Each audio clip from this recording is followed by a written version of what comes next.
we're making this phenomenal milk soap, you guys. Now, I went through some trials and tribulations trying to make this as natural as possible. I'm going to show you all the ups and downs and the testing that I did for this soap. But first, we need to go on a short shopping trip.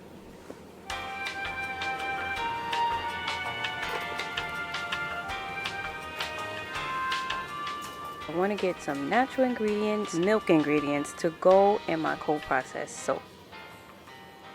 I have found the coconut.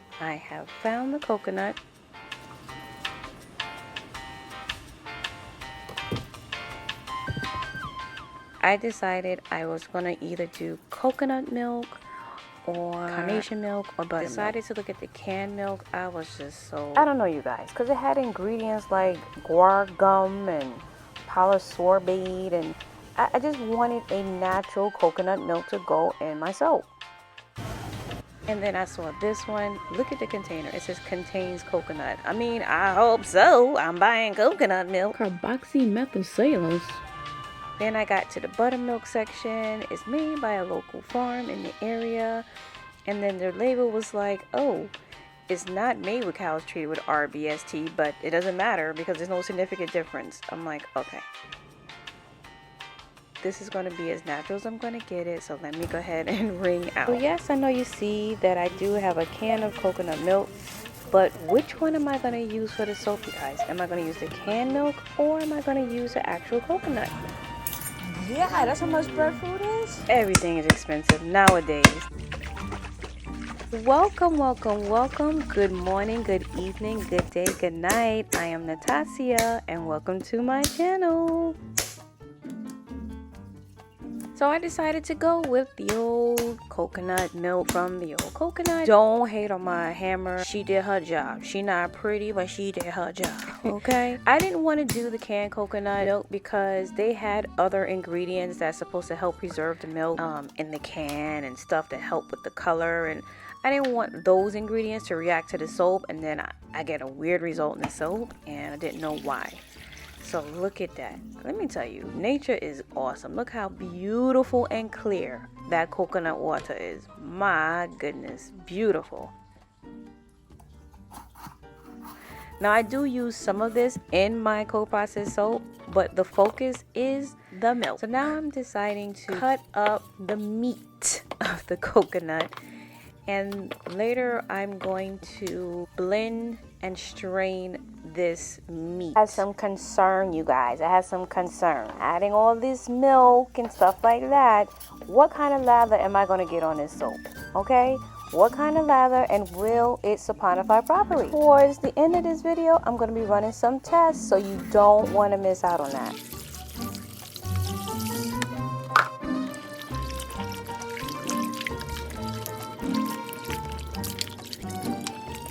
Now for this soap, I'm going to be dividing my batch into two. One is going to have buttermilk and one is going to have coconut milk. Now the buttermilk, I'm going to replace my water lye. I'm going to replace the water with 100% buttermilk. So I'm not going to have any water. It's just going to be completely buttermilk and lye mixed together to process my soap. And then the other side is going to be my coconut milk.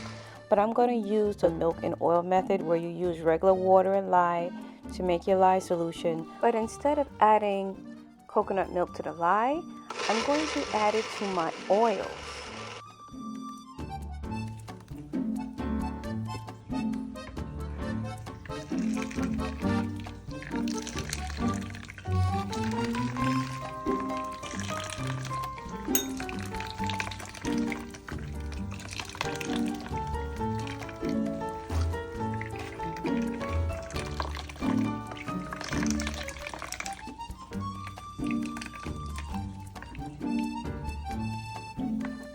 All natural coconut milk going in this soap. I love it. I rather that than these other ingredients like this carbonates, methylcellulose, sodium, metabobisulfate. I would rather that not be in my soap because I don't know how it's going to react to the other ingredients. Now let's prep our buttermilk, you guys. And as I had mentioned earlier, I'm going to be making this buttermilk to replace the water content that would have been used to mix my lye. So it's about 11.2 ounces of water or liquid required to mix the lye in this solution, and instead of the water, I'm going to be using my buttermilk. I need to freeze my buttermilk first because we don't want the milk to scorch, and the lye will definitely scorch it and burn it.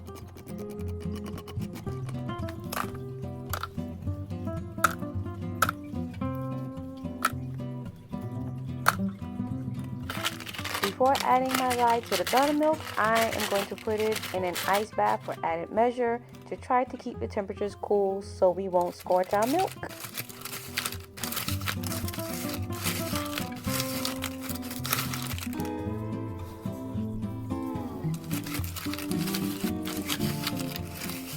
As you can see here, I slowly added the lye to the milk and stirred it until it got fully incorporated. You really don't want to add a whole lot at a time because it will scorch. You just want to add a little at a time so that it can gradually melt all the way down until you incorporate all of your lye. Now, of course, you don't have to use both these methods to make a milk soap. I just use both because I was doing a soap challenge club contest. I'm in a club. It's called the Soap Challenge Club. It's hosted by Amy Warden, and we learn methods or approaches or techniques to soap making and cold process soap, and then we apply these techniques based on the categories or the criteria, and then it gets judged. Now, you guys, I chose to use oils that are light in color and didn't have a yellowish tinge because I really wanted to see the effect of using milk in my cold process soap. So I'm using castor oil, sunflower oil, coconut oil, olive oil.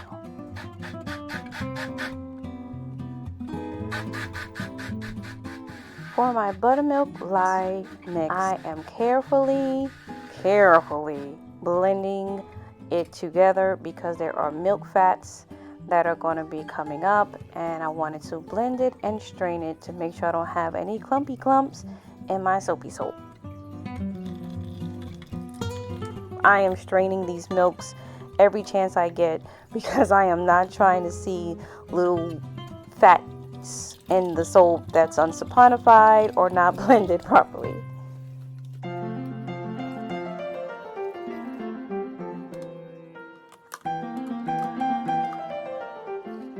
And here's the other batch, which is going to have the coconut milk. So first, I take the ounces of coconut milk I want to add to this batch, which in this case was about 4 ounces, and I put it directly in the oil first and blend it. Then I add the lye water solution to that and blend it.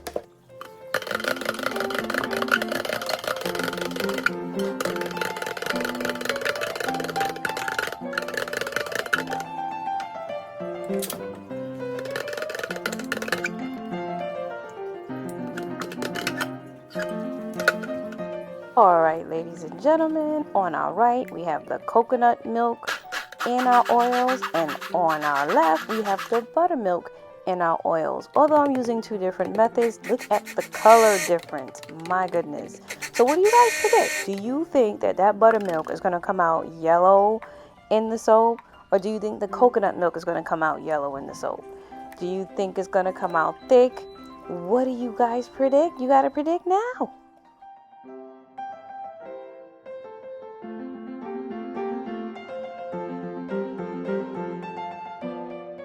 Now, I didn't have a specific design, but I knew I wanted something that wasn't too swirly because I wanted to see if there was a difference in the end result. So guys, why use milk in soap? Well, people, companies have been using milk in skincare for centuries because of its benefits to your skin. They have moisturizing properties, they have exfoliation properties. They actually smooth skin, or they react well with sensitive skin. Anti-aging effect, improve your skin tone. They help with acne. Natural cleansing. It has nutrients in it that help, like vitamin A, D, and E, and K, which nourish the skin. For example, the lactic acid in milk gently exfoliates the dead cells off your skin so that you can have smoother skin. So some of you who have like tough feet, you know, you don't know what you can use a milk-based product soap to help get rid of all that funky dead skin off your feet. I mean, off your face, off your back, off the back of your neck, behind your ears. All natural homemade milk soap does wonders for your skin.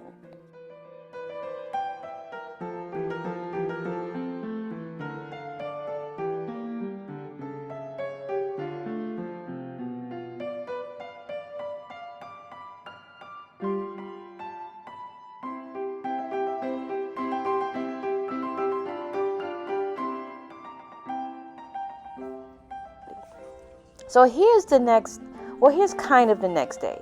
So as I was saying, I was doing the contest and I was supposed to take the soap out and do a design. And when I started to see it saponify, I was like, whoa, you guys, what's going on? What happened? This soap looks transparent. Can you guess which part of this is the coconut milk portion and which part is the buttermilk? I mean, the daggone coconut milk portion is like clear. I'm in shock. I was in so much shock that I didn't even do the design that I'm supposed to do in the contest. I mean, is there a ghost in the machine? I mean, October is next month. What's going on? Creepy town. I was so impressed by how this soap came out. I didn't even know how to cut it because I didn't want to mess it up. So I tried to cut it in a way that would accentuate the design that came out naturally in the soap bar, you guys. This soap came out partially translucent and I can't believe it. And if you don't believe me, keep watching because I'm going to do a couple of tests.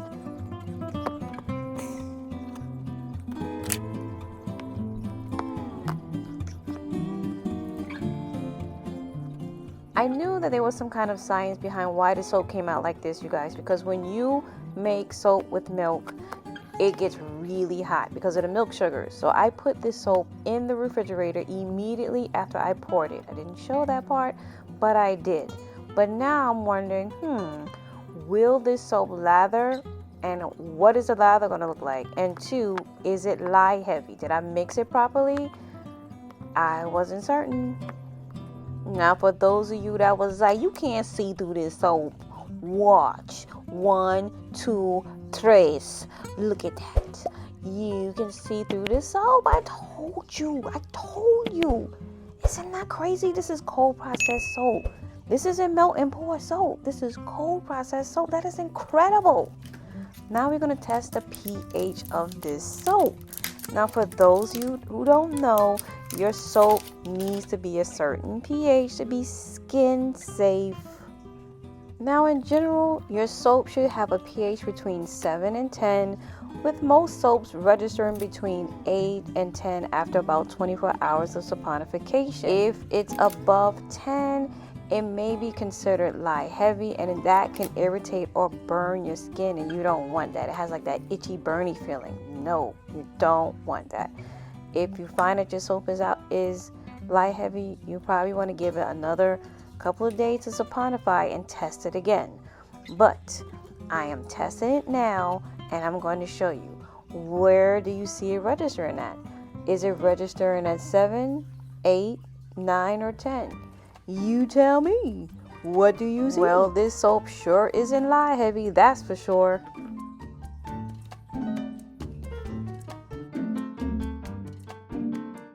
For added measure, I'm going to test it again in 24 hours. But if you're a soap maker, how many of you actually test the pH levels in your soap? How many of you honestly do it? Be honest.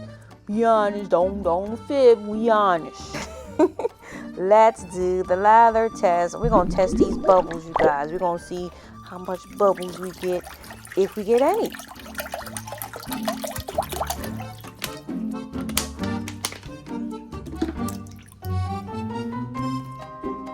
Some of y'all probably in the comments, she's so bougie, using Poland spring water to wash our hands. Yeah, I'm bougie. Now, I wasn't trying to be bougie. I just honestly didn't feel like going to get any faucet water.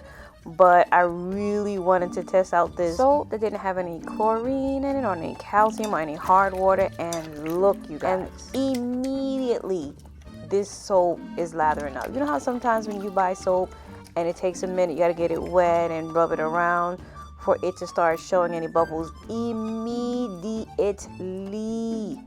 This milk soap started showing some bubbles. I mean, those milk sugars in this soap are boosting the bubbles. And look at the size of the bubbles. Look how it clings to my skin. My goodness, can you imagine? Can you imagine bathing with this milk soap all over your skin? And it feels soft in the skin. I mean, I don't show when I rinse it off, but it feels nice. It doesn't feel dry. Awesome. So what you think? You ready to make some milk soap? You probably already make milk soap.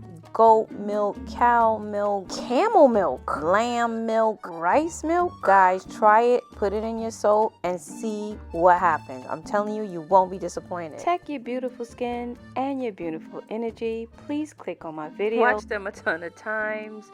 Like, share, and subscribe. And I'll see you guys on the next one. Ciao for now.